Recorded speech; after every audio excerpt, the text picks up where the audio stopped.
Welcome to episode 248 of Lucretius Today. This is a podcast dedicated to the poet Lucretius, who wrote On the Nature of Things, the most complete presentation of Epicurean philosophy left to us from the ancient world. Each week we walk you through the Epicurean text, and we discuss how Epicurean philosophy can apply to you today. If you find the Epicurean worldview attractive, we invite you to join us in the study of Epicurus at epicureanfriends.com, where we have a thread to discuss this and each of our podcast episodes. Before we get started, I'd like to make a quick apology for the audio quality of today's episode. We were affected in our recording session by Hurricane Helene, and I did not have access to my normal microphone and studio setup. We'll remedy that next week. In the meantime, let's get on with the episode. Today we're continuing in Cicero's On the Nature of the Gods. We're at approximately the middle of section 34. Last week, we finished the discussion by talking about how the ultimate agenda of Cotta includes attacking the idea of pleasure, and that one of the subtexts is that Cotta would not have wanted to have pleasure associated with the gods because, of course, they don't like the idea of pleasure as associated with humans in general either. The happiness of the gods in Cotta's viewpoint is likely not going to be involved with pleasure, whereas you would expect the Epicurean viewpoint of happiness to include pleasure. And we talked about how this was possibly a motivation for the Epicureans to insist on a bodily nature for the gods, since the bodily aspect of pleasure is such an important part of human happiness. This week, we'll go further into section 34 and come back to a more general issue of Epicurean reasoning. So let's get started back with the text as we left off last week. In the middle of section 34, Cotta says this: "Therefore, I cannot sufficiently wonder how this chief of yours came to entertain these strange opinions. But you constantly insist on the certainty of this tenet, that the deity is both happy and immortal. Supposing he is so, would his happiness be less perfect if he had not 2 feet? Or cannot that blessedness or beatitude, call it which you will, they are both harsh terms, but we must mollify them by use, can it not, I say, exist in that sun, or in this world, or in some eternal mind that has not human shape or limbs? All you say against it is that you have never seen any happiness in the sun or the world. What then? Did you ever see any world but this? No, you will say. Why therefore do you presume to assert that there are not only 600,000 worlds, but that they are innumerable? Reason tells you so. Will not reason tell you likewise that as in our inquiries into the most excellent nature, we find that none but the divine nature can be happy and eternal, so the same divine nature surpasses us in excellence of mind, and as in mind, so in body. Why, therefore, as we are inferior in all other respects, should we be equal in form? For human virtue approaches nearer to the divinity than human form." Okay, that paragraph sort of sums up what we discussed at the end of the episode last week. Cotta is attempting to pin down the Epicurean position that a god is exactly like a human being, and he's trying to assert that that makes no logical sense to assert that. And why can't the divine nature so surpass us in excellence of mind that it also excels us in body? Again, as we pointed out numerous times, this is the main text we have for the details of Velleius' argument. And so we don't know whether Cicero is overstating the equivalence of the human body to a divine body. And I would have to think that he likely is, and that Velleius, as we've talked about in the past, is just making the general point that a god, according to Epicurus, is a living being. All living beings, and in fact, all that exists in nature has a physical basis to it, and that the Epicurean position is likely at root that the gods have some kind of physical basis, but that the details of that physical basis are open to alternate possibilities, just so long as the possibilities that are suggested remain consistent with what we know about physics in general. The gods are not supernatural, omniscient, things like that would be impossible under Epicurean physics. So as we move to section 35, Cotta is going to pick up this argument and carry it further. But our starting point is this basic disagreement about the Epicureans saying that the gods have a physical nature to them, while Cotta, laying the groundwork for his supernatural argument, is insisting that there's no reason for them to have any kind of human relationship whatsoever. Okay, and so all of that about the gods has set the stage for what we're about to hear in section 35 as a general attack on Epicurean reasoning. Cotta says, quote, "To return to the subject I was upon, what can be more childish than to assert that there are no such creatures as are generated in the Red Sea or in India? The most curious inquirer cannot arrive at the knowledge of all those creatures which inhabit the earth, sea, fens, and rivers. And shall we deny the existence of them because we never saw them? That similitude which you are so very fond of is nothing to the purpose. Is not a dog like a wolf? And as Ennius says, the monkey, filthiest beast, how like to man? Yet they differ in nature. No beast has more sagacity than an elephant. Yet where can you find any of a larger size? I am speaking here of beasts. But among men, do we not see a disparity of manners in persons very much alike, and a similitude of manners in persons unlike? If this sort of argument were once to prevail, Velleius, observe what it would lead to. You've laid it down as certain that reason cannot possibly reside in any but the human form. Another may affirm that it can exist in none but a terrestrial being, in none but a being that is born, that grows up and receives instruction, and that consists of a soul and an infirm and perishable body. In short, in none but a mortal man. But if you decline these opinions, why should a single form disturb you?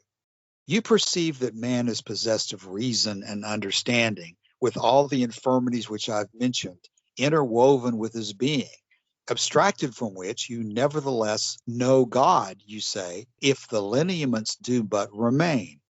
This is not talking considerately, but at a venture. For surely you did not think what an encumbrance anything superfluous or useless is, not only in a man, but a tree. How troublesome is it to have a finger too much? And why so? Because neither use nor ornament requires more than 5. But your deity has not only a finger more than he wants, but a head, a neck, shoulders, sides, a paunch, back, hams, hands, feet, thighs, and legs. Are these parts necessary to immortality? Are they conducive to the existence of the deity? Is the face itself of use? One would rather say so of the brain, the heart, the lights, and the liver, for these are the seats of life. The features of the face contribute nothing to the preservation of it. Okay, that takes us to section 36, continuing largely on the same lines as before, that there's not only no reason to presume that a God is a physical being that we would recognize as human, but that there's really no reason to presume that a God has any physical nature at all. Seems to me to be the heart of where he's going. What do you think about what we've read so far, Joshua? Yeah, we're right back into the argument that Cicero left off for a moment as to whether a rational being can have any other body than a human body. Cicero is telling us that Epicurus had asserted that the gods have to have a human body because that is the only body in which reason has been known to exist. And as you rightly said at the beginning, as we keep saying, this text is our main source for a claim that goes that far. In the letter to Menoikeus, Epicurus said, "Believe that a god is a living being," and the Greek word for that is zoe.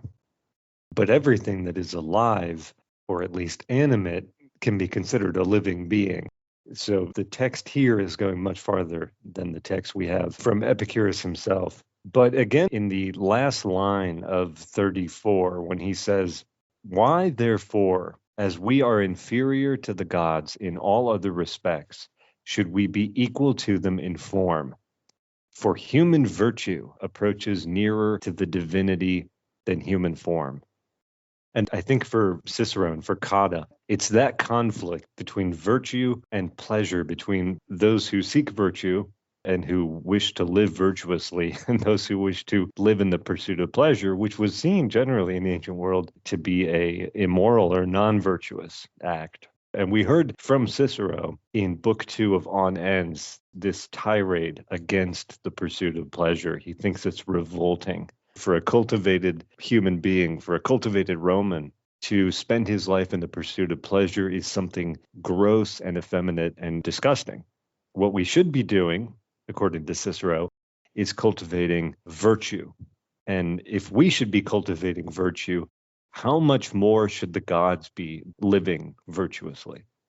And so don't come at me, Epicurus, with all this nonsense about the gods having bodies like humans. They should instead have minds superior to humans and moral behavior that is far beyond the moral behavior of humans. The gods should be more virtuous. They should not experience more and better pleasure. That's the standard. And then immediately after that, as you just read, he goes right back into this same question. And he appears to be challenging Epicurus's reasoning on this point. He says, what can be more childish than to assert that there are no such creatures as are generated in the Red Sea or in India? I think it was 2 weeks ago, Cassius, we had from Cotta, again, the argument that if we follow the reasoning of the Epicureans, then an inland person wouldn't believe in the sea because they'd never seen the sea. Or someone living on an island in the Aegean wouldn't believe in elephants and lions and these larger animals, what we now call charismatic megafauna, that if you live on an island in the Aegean, you wouldn't believe in these things because you've never seen them. And to my surprise, this is pretty much the argument that he sticks with throughout most of the text for today. He's not willing to let this go. Joshua, let me jump in there and say, yeah, I think you're right. And I think that points to why this is so important. We're not limiting the issue here to the existence of gods. It's very similar, it seems to me, to just the general debate between the Stoics and the Epicureans, or the regular non-Epicurean Greeks, the Platonists, the Aristotelians, and everyone else, as to the superiority and existence of virtue over pleasure and pain as given by nature.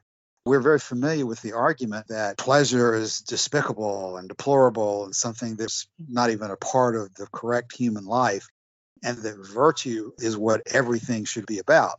When we compare that argument to this argument about the nature of the gods, I think it's very similar in fundamental presumption, because they are asserting as to virtue an abstraction that they have no evidence really exists other than in their minds, other than the way they construct it using rationalistic arguments or divine revelation or something that does not ground itself in nature.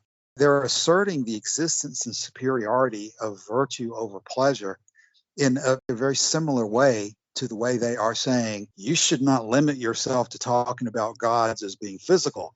You should be talking about gods as being any way you wish to talk about gods as so surpassing and excellent human beings as to not have any connection or similarity to us whatsoever. And so I think you can lay those arguments side by side. And just as they try to intimidate on pleasure as the goal and say that virtue is so much more excellent, and again, the Cleanthes argument that making virtues the handmaidens of pleasure is so revolting a thought that all we have to do is really think about it to see how absurd it is. They're attempting to divorce the nature of gods from reality and asserting that we should be able to free ourselves from any constraints whatsoever about how a god might exist so that we can have any kind of god we like. A supernatural, omniscient, intelligently designing, universe-creating type of God without any kind of grounding for that in observation of nature. That is clearly the direction that Cicero and Cotta are going here.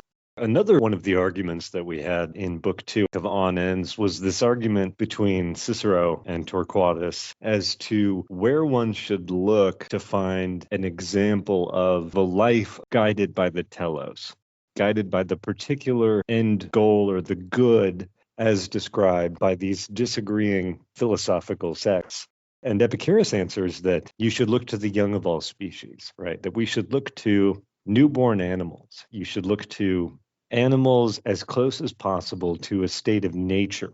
and see what they do and see the way in which they pursue pleasure and avoid pain. And Cicero, on the other side of that, said, no, we don't look to the young of all creatures. Instead, we should look to illustrious men of the Greek and Roman past. These men have lived lives of virtue that they have left for us as an example that we can follow. And when we see the fruits of that in their life and in the Republic and so forth, we can see that virtue, not pleasure, virtue is what we should be pursuing here as the goal or as the good. So I kind of see a connection between Cotta's distaste for the filthiest beast, the monkey, and so forth. I kind of see a connection between that and this other argument about the telos and where you find the best living example of it. But as you rightly say, Cash, is all of this here in this text is in service of his broader claim, which is, why are you unprepared, Epicurus, to accept the existence of a God that is not a body but a mind, and that has all of those powers, the power of omnipotence and omniscience, the power to create and destroy, the power to save, as we see in other religions? We come back to that as his main point in all of this. Joshua, that's a great analogy. And I think if Epicurus were here, he would say something to the effect that I reject your supernatural God, Cotta, for the same reason that I reject your essentially supernatural virtue as the goal of life instead of pleasure. I am not going to accept your abstractions, which are not grounded in nature, your suggestions, your speculations that revolt against nature, that don't ground themselves in the evidence of our senses. I am going to pursue as my goal in life pleasure because nature tells me to, because that's what I get through observing nature. And I am not going to suggest anything is possible about a God or about anything else unless I find some sanction for that in nature. And I find no sanction in nature, Cotta, for your imaginary gods who create universes and do all these other things that physics tells us, our observation of nature tells us, are impossible. So yes, Joshua, that analogy that you brought up there is probably one of the best so far and helps us see how important it is that this type of reasoning be understood. When Cotta tries to talk about, you're saying that gods have necks and shoulders and sides and pot bellies and hands and feet, and maybe they have an extra finger that they don't really need. That's not the point. And I don't want us to sound like a broken record on just not trusting Cicero's rendition of the Epicurean argument, but I don't think Velleius is reasonably read in any of this to be staking out the kind of positions that Cotta is alleging that he is, especially when we consider how Cicero seems to refuse to accept the Epicurean argument that pleasure involves more than sex, drugs, and rock and roll, when Cicero refuses to accept all the things Torquatus explains to him about how when you're not in pain, you're experiencing pleasure. I wouldn't expect Cicero to accept and relay the Epicurean argument as to the gods with any more specificity and accuracy than he did about pleasure.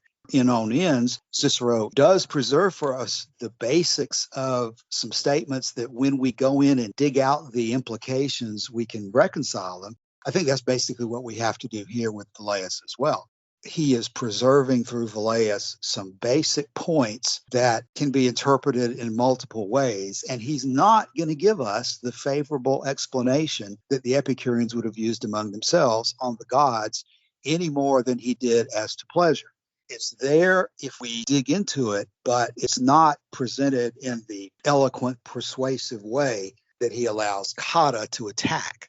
It's just impossible to accept that Epicurus or Velleius has said anything that would justify the harsh conclusion that just because you've never seen a thing before, it cannot exist. These statements about animals in the Red Sea or in India are intended to evoke just that kind of a conclusion. And for the man who Lucretius says traveled through his mind throughout the entire universe and came back a conqueror to tell us what can be and what cannot be, such a man is not going to be so narrow-minded as to say that only those things I've seen can exist.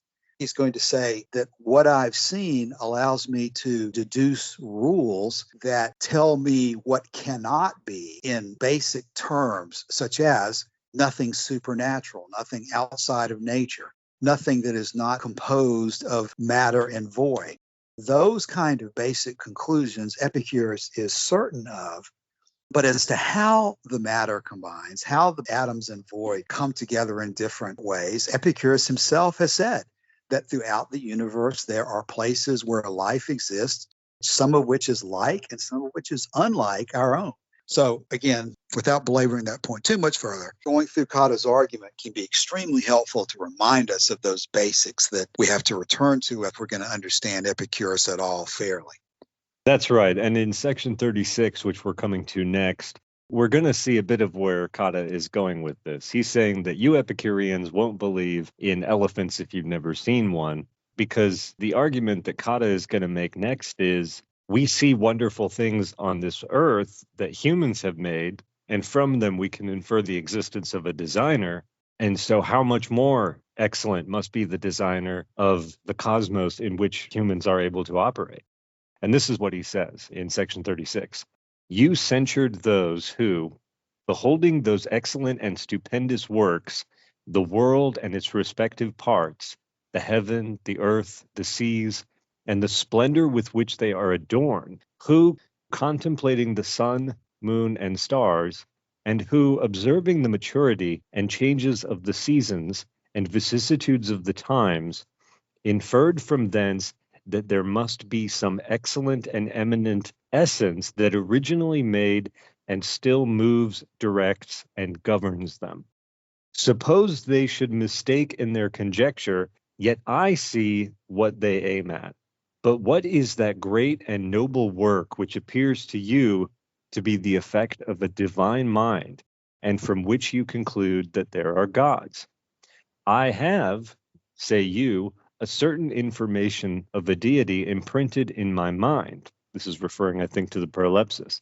And Cotta says, of a bearded Jupiter, I suppose, and a helmeted Minerva, mocking the Epicureans for thinking along those lines, as he's suggesting they did, while what Cotta has in his mind is probably Aristotle and his first mover, his first cause, the arguments that he made for the existence of a designing and creating and sustaining mind that governs all things. That's, I think, where he's going with all of this. You Epicureans censured those who, beholding all of the excellent things that we see in nature, and inferring from those excellent things that we see in nature that there must be some excellent and eminent essence that originally made them. And instead of this, you give us gods that don't create, gods that don't sustain, gods that don't even interfere, and gods that have merely a human form rather than a mind beyond comprehension. Yeah, Joshua, now we could spend hours going through the argument from design, but this is a great presentation of that very argument that we see today over and over in every direction. That everything that we see is so stupendous that it must have had a designer. And this is the place where you could not get a more violent disagreement from the Epicureans, because they reached the conclusion that it's your failure to understand that a designer is not necessary, that the evidence does not support the existence of a designer. And this is the reason that you have shackled yourself to the chains of supernatural gods, because you failed to see the illogic, the non sequitur of your argument, that just because these stupendous and complex things exist, that does not prove, that does not even give any evidence that an intelligent designer set it all in motion. And I think you're certainly correct when he says of a bearded Jupiter, I suppose, and a helmeted Minerva. That absolutely is mockery and sarcasm, because Velleius has been very clear that what is given to humans through prolepsis is the notion of gods as a living being, blessed and imperishable. Nothing about Minerva, nothing about Zeus, nothing about beards, nothing about men and women. None of that is what Epicurus insists in the letter to Menicius is so important to understand about the nature of gods. Cotta's ridicule plays well, as you would expect from Cicero being a lawyer making a closing argument and trying to inflame a jury against a criminal defendant. But it ultimately does not make sense when you drop back and think about the nature of the evidence and what you're really suggesting. I mean, it almost seems that Cotta's been setting up a trap this whole time. He's saying, you wouldn't believe in the sea unless you had seen it yourself. You wouldn't believe in an elephant unless you had seen it yourself. And you're supposed to respond to that by saying, no, I would. I mean, if I had good information that those things existed, of course I would accept their existence. And then he turns it around and says, well, on the same reasoning, you ought to be able to say then that because we observe things in this world that we know are designed, we should infer from that that the much greater things that exist in nature, like the earth and the sun itself and the stars, that they must have a designer that far surpasses the best sculptor in Greece. Right. Because you're accepting that it is possible for things to exist which you've never seen before, you should also accept that it's possible for anything to exist, which is not at all the Epicurean position, because we are saying that it is possible that other things exist as long as they are consistent with nature, as long as they are consistent with the operation of atoms and void. There are certainly many combinations of atoms and void that are possible that we have never seen before. But there is a limit. There is a deep set boundary mark between what is possible and what is not possible. And that limit is what we're attempting to get through our natural philosophy, but which starts with the atoms and the void and the observations we make through the senses. That's the starting point, and that's the basis from which we are going to determine what is possible and what is not. It is not anything goes, Cotta. You cannot just simply suppose that a supernatural God that you're trying to suggest exists without some evidence for it beyond your own assertion and your own imagination.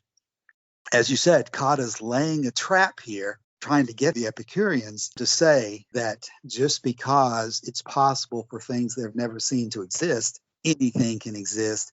And if you're an Epicurean and you've studied your natural philosophy, you're not going to fall for that. But if you're perchance the type of Epicurean who just believes in being happy and that's all Epicurus had to say about anything, then you're not going to be prepared for that kind of an argument. You're going to simply say, well, I don't know. Physics is not my specialty. I really just want to be happy. And you're ending up taking the position that your assertion, because it's yours, should be accepted as valid. Just like Cotta's taking the position here that his assertions about the God should be accepted because they're his assertions. Well, Epicurean reasoning ultimately gives priority to nature, and it is the evidence that nature gives us through the senses and through the feelings and through the anticipations that an Epicurean is going to say is the basis for all legitimate reasoning. Cotta's not using that basis. Cotta's just throwing out what he wants to throw out as a possibility. And as Lucretius says, Epicurus has come back from his discoveries of nature, from his exploration of nature, to tell us what can be and what cannot, and how to find those deep set boundary marks that will give us confidence that supernatural gods cannot exist. Right. Now, in the preceding sentence, he had started on this discussion of these human form gods of the Epicureans and how they have body parts, but they don't use them. Right. And he uses this phrase. He says, because neither use nor ornament requires humans to have more than 5. And then he says, but your deity has not only a finger more than he wants, but a head, a neck, shoulders, sides, and so forth.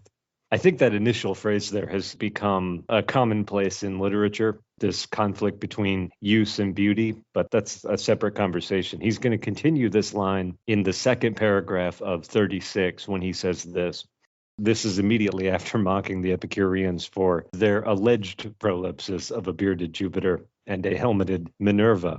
And then Cotta says this, but do you really imagine them to be such? How much better are the notions of the ignorant vulgar, who not only believe that the deities have members like ours, but that they make use of them, and therefore they assign them a bow and an arrow, a spear and a shield, a trident, and bolts of lightning. And though they do not behold the actions of the gods, yet they cannot entertain a thought of a deity doing nothing.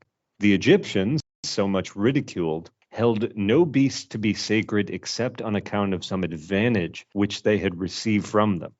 The ibis, a very large bird with strong legs and a horny long beak, destroys a great number of serpents. These birds keep Egypt from pestilential diseases by killing and devouring the flying serpents brought from the deserts of Libya by the southwest wind, which prevents the mischief that may attend their biting while alive or any infection when dead. I could speak of the advantage of the mongoose, the crocodile, and the cat, but I am unwilling to be tedious. Sure you are, Cotta. Yet I will conclude with observing that the barbarians paid divine honors to beasts because of the benefits they receive from them, whereas your gods not only confer no benefit, but are idle and do no single act of any description whatsoever. If you Epicureans are going to be so vulgar as to believe that the gods have human form, you should at least give them some human use from that human form. But instead, you give them no use or benefit either to themselves or to mankind at all. Now, I know, Cassius, you will have some problems with that last sentence, that the gods are idle and do no single act of any description whatsoever. Yes, Joshua. Over the next several sessions, we'll be coming back to this issue raised in the last sentence about whether the gods are idle or not. So I'll defer most of my wrath towards that sentence for later episodes. But again, it's the same thing. Velleius and the Epicureans are not saying that the gods are idle in the sense of doing nothing, in the sense of experiencing nothing, in the sense of experiencing no pleasure, because we know from Philodemus that the gods speak a language similar to Greek. There's no reason to believe from what Epicurus had to say or Velleius had to say, or what we have from Philodemus, that the gods are just simply thinking and actually doing nothing. Now you have to get to the meaning of what does the word do really mean in a context of a god. But I would suggest that the main focus of an Epicurean concern about the gods doing things is what we know from the other text of Epicurus, that Epicurus denied that they experience trouble, that they have to work hard to maintain the universe or to create universes or to superintend the affairs of men. They certainly are not engaging in laborious activity that they find less than pleasant. That would be a deduction about perfect happiness, that you wouldn't have any kind of activity that you would find painful. But that doesn't mean that you're not conducting any kind of activity at all. Again, we'll come back to that in future episodes. For the moment, the theme of the day seems to be that, just as you read, when Cotta is talking about cats and mongooses and crocodiles and so forth, what they're doing again by all of these details is taking the focus off the ultimate question, which is whether we are bound by the laws of physics that we derive from the atoms in the void, or is the supernatural something that we need to consider as possible when we're thinking about the nature of gods? Are we bound by reasoning through analogy to think about the gods or anything else in terms of evidence that we have available to us? Or can we simply suggest anything we wish? Whether there are examples of it in nature, whether what we're talking about is consistent with what we know about the nature of all things being composed of atoms and void, or whether we're going to allow that to be suspended and say that atoms and void are not relevant to the nature of gods. This list of cats and crocodiles and different types of animals seems to be expressed in the sense that the Egyptians, who are often ridiculed at the very least, are appreciating that what the deity has done in creating these animals should be appreciated for conferring the benefits that these animals produce. And that what you're doing in your typical ungrateful Epicurean way, Velleius, is failing to give credit to the gods for the benefits that these creatures provide to us. You are ungrateful for what the gods have done for us, and you triple down by saying not only are you not grateful for what they've done for us, but they don't do anything at all. And again, that's not the direction of the Epicurean argument in the first place. Just because the birds devour the flying serpents from the desert of Libya, that is not evidence that there's a supernatural God who's brought all this about. Just because the mongoose, even crocodiles and cats provide benefits to us, that is not a reason to conclude that there was an intelligent designer who sent those to provide us those benefits. But you Epicureans, according to Cotta, ignore these creations, ignore these benefits, and simply say that it all happened by chance. So Cotta mentions this relationship between the ibis, a very large bird, and the flying serpents that they kill. And I was very curious about this, so I looked it up. This actually comes from a story that was related by Herodotus, the Greek historian. And apparently these flying serpents don't actually exist. It's thought that possibly there was an exposed fossil dig and they may have seen pterodactyls or something, and the myth spun out of that. But here's what Herodotus has to say in his histories. He says this: "There is a region, moreover, in Arabia, situated nearly over against the city of Buto, to which place I came to inquire about the winged serpents. And when I came thither, I saw bones of serpents and spines in quantity so great that it is impossible to make report of the number. And there were heaps of spines, some heaps large and others less large, and others smaller still than these. And these heaps were many in number. This region in which the spines are scattered upon the ground is of the nature of an entrance from a narrow mountain pass to a great plain, which plain adjoins the plain of Egypt. And the story goes that at the beginning of spring, winged serpents from Arabia fly towards Egypt, and the birds called ibises meet them at the entrance to this country, and do not suffer the serpents to go by, but they kill them. On account of this deed it is, or say the Arabians, that the ibis has come to be greatly honored by the Egyptians, and the Egyptians also agree that it is for this reason that they honor these birds." And then he goes on to say, "The outward form of the ibis is this: it is deep black all over, and has legs like those of a crane and a very curved beak, and in size it is about equal to a rail. This is the appearance of the black kind, which fight with the serpents, but of those which most crowd around men's feet, for there are two several kinds of ibises, the head is bare, and also the whole of the throat, and it is white in feathering except the head, and the neck, and the extremities of the wings, and the rump. In all of these parts which I have spoken, it is a deep black, while in legs and in the form of the head it resembles the other kind. As for the serpent, its form is like that of the water snake, and it has wings not feathered, but most nearly resembling the wings of the bat. Let so much suffice as has been said now concerning sacred animals." The problem is that these creatures don't actually exist, which is just amusing to me. It goes to show that we're looking at a particular culture at a particular time and place, and their knowledge of the world, even so far as it adjoins the Mediterranean, is limited, and that's to be expected.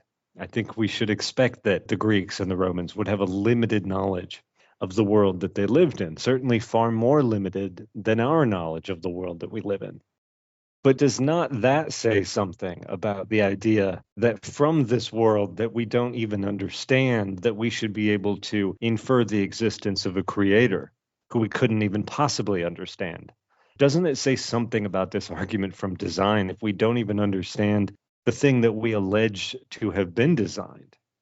There are competing accounts as to how this myth of flying snakes in Egypt came to be. And one of them is that this was a site where fossils of flying dinosaurs had been discovered. And like myths of dragons all over the world, maybe they found this stuff. And even though they'd never seen one, they imagine what it might be like if they had seen one. And then the myth takes hold.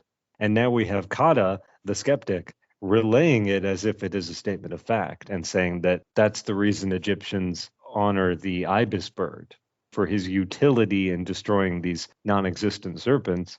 Why do you Epicureans honor gods that are even less useful than an ibis bird, is his question. Anyway, I think it's an interesting question anthropologically. Herodotus is not a historian to be relied upon. And I will post, I found two good sources related to this question that kind of give the whole breakdown. So I'll post those to the thread. Yeah, Joshua, I think that's another good example of what we're talking about today.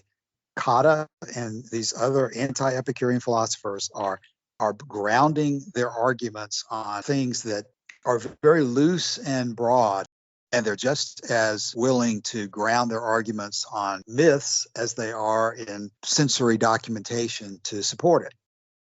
Okay, we're coming to the end of our episode here today, and there's been a couple really important things that we've discussed. The argument by design, which Cotta clearly understood to have been rejected by the Epicureans, and the basis for the Epicurean rejection of that. And in addition to that, we've covered the parallel between the argument that the non-Epicurean philosophers were using to elevate virtue as superior to pleasure, that they approached that in a similar way that they are approaching the nature of gods. In each case, speculating rationalistically that their assertions exist without evidence of the senses or evidence in nature. And both of those observations are things that we regularly deal with in studying Epicurean philosophy. But why don't we bring today's episode to a close? Calasini, any closing thoughts for today?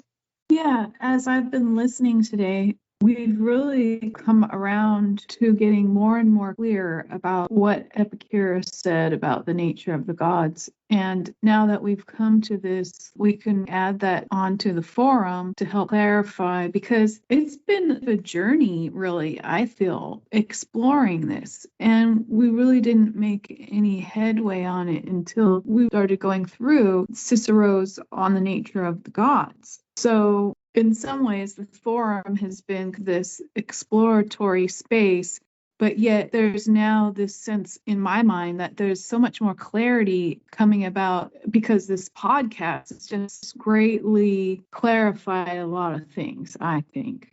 Yeah, I think you're right. There's a lot in this material that Cicero left to us, but it takes time and effort to dig out.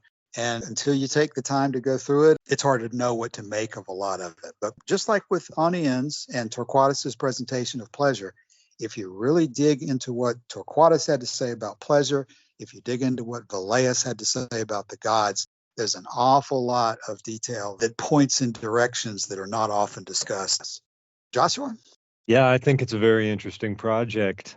Today is a very good example of that, because nestled right in there between the question as to whether the hands of the gods have any utility and whether you would believe in the sea if you hadn't seen it is exactly the argument from design that we get today. I mean, it's right here in the text. This could have been written by a Christian in the 21st century, that looking at nature, at the stupendous works of nature and the splendor with which they are adorned, that by that we should infer the existence of a designer even greater than the supposed design. And you don't get stuff like this unless you're willing to go through the text and find it. So I think it's very helpful. That's exactly what we're trying to do with the podcast. And we'll come back and take up Cotta's further arguments. In the meantime, please drop by the forum and let us know if you have any comments or questions about this or any of our other discussions about Epicurus. Thanks for your time again. We'll be back next week. See you then. Bye.